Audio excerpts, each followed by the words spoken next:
Hey everyone, and welcome back to the channel for the next installment in our ongoing new figure showcase series, where I take a look at a new figure I'm adding into the collection and give you my thoughts on it and do a brief review and posing session.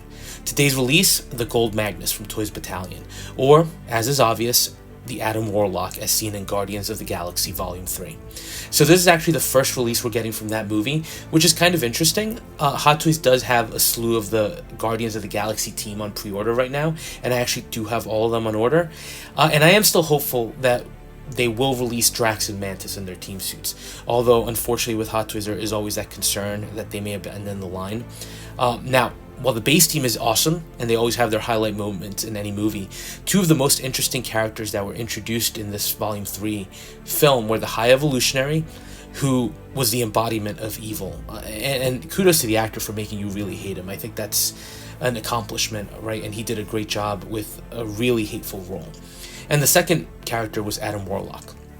I'll be honest, I was never that invested in the galactic side of Marvel, so I only had a passing knowledge of Adam Warlock, so not sure if the portrayal in the movie matches how he's portrayed in the comics. So my opinion is specifically based on the way Adam Warlock appeared in the movie.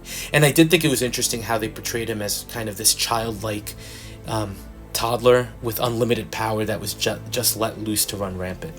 I did kind of hope that Hot Toys would have tackled him, but as of this point, they haven't done it, and I don't know if they will. They may still surprise us. Being Hot Toys, sometimes they pull things out of nowhere, but I don't know how likely that would be, to be honest. So when Toys Battalion put this up for pre-order, I thought it looked decent enough to fill the void.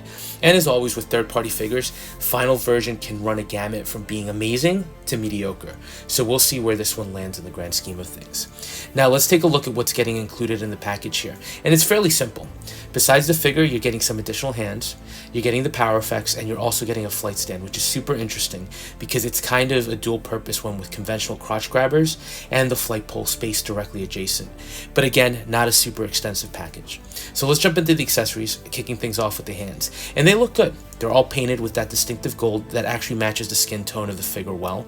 Interestingly enough, some of the hands are pre-posed to achieve a more expressive look, while others seem to be designed to grip accessories, although the figure doesn't really include anything to fit in there, so more of that typical third-party stuff that we get. Next up, you get the power-up blast effects. They're okay. They get the job done.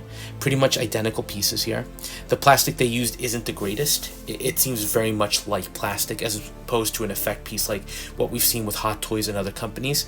Shape-wise, I honestly don't know either. It's interesting that they made it out to be almost like a projectile shooting out of a blast. I thought that these would have been more like the effect pieces we got with Captain Marvel. Again, they look okay, but far from the best I've seen. And then last up, we do get that display stand. So interestingly enough, even though the box is labeled as the Gold Magus, the top of the stand does have a faintly placed Adam Warlock name on it. The one thing that immediately stood out to me with the entire assembled piece here, and you'll see that later on, is how tall the flight pole rests on the stand. And the clamp can't be adjusted vertically, so while it's a great feature, I think it's going to end up with the figure being way too high. So let's jump into the figure and start things off with the sculpt. Again, just okay.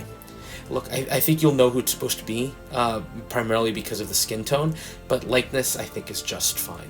The paintwork is good, and even the detail in the hair is relatively well done, with some nice pieces here and there. Gold paint apps do hide a lot of potential issues, and there is some detail work including the gem on the forehead, so that's a plus, but I don't think the likeness is fully captured. The face and neck also actually seem a bit too skinny, and I saw this comment a lot during the pre-order window where people noted that the face almost looked babyish, and they're not wrong.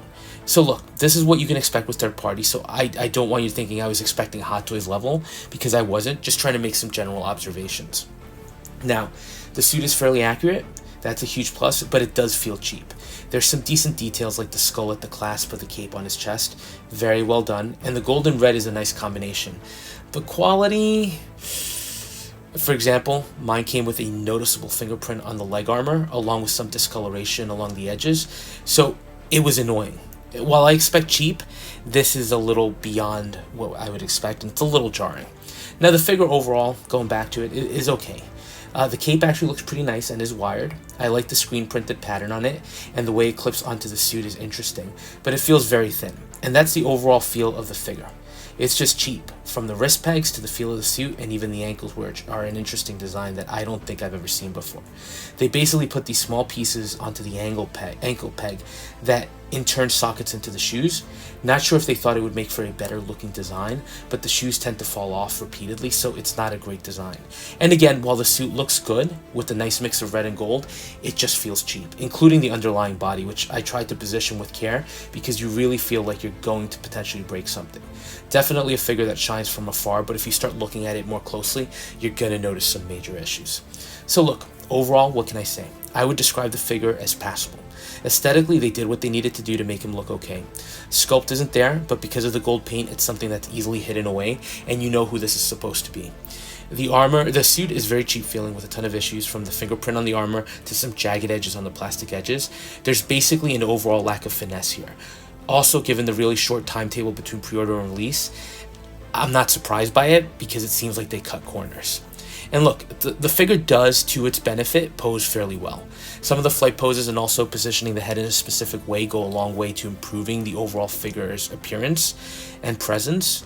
My one issue though with the flight stand is exactly what I thought of when I was looking at the pole itself. It holds the figure way too high. It works great, but I'm thinking about potential display options, so it really seems like something that would need to be replaced. So it could be done, but again, with third party, you're starting to add costs, having to buy pieces to fix some of this stuff up. The other thing that stood out to me, those effect pieces, I don't like them. They really aren't the best. And with certain figures, I do feel like effect elements can definitely help and bring the entire figure to life, giving it a dynamic feel. But here, I just feel like it further cheapens things. Just the overall appearance doesn't look great. So definitely a better figure without those. So look, it's funny. I'm not overly disappointed with this release. As a third-party figure, some of this was to be expected, but even so, there are some rough spots, like the fingerprint on the armor. But look, it works for where I wanted it to, which is representation of Adam Warlock in my collection to go along with the Guardians of the Galaxy in their team suits. Maybe, just maybe, there's a chance Hot Toys could surprise us with this, and if they do, I'll pick it up, but if they don't, this will definitely do to fill in that gap. So that was a quick look at Adam Warlock from Toys Battalion. A passable release overall that looks fairly decent but very cheap. So let me know your thoughts on this one, and as always, thanks for watching. And if you are enjoying the content, please consider dropping a like, comment, or subscribing, and we'll touch base on the next video.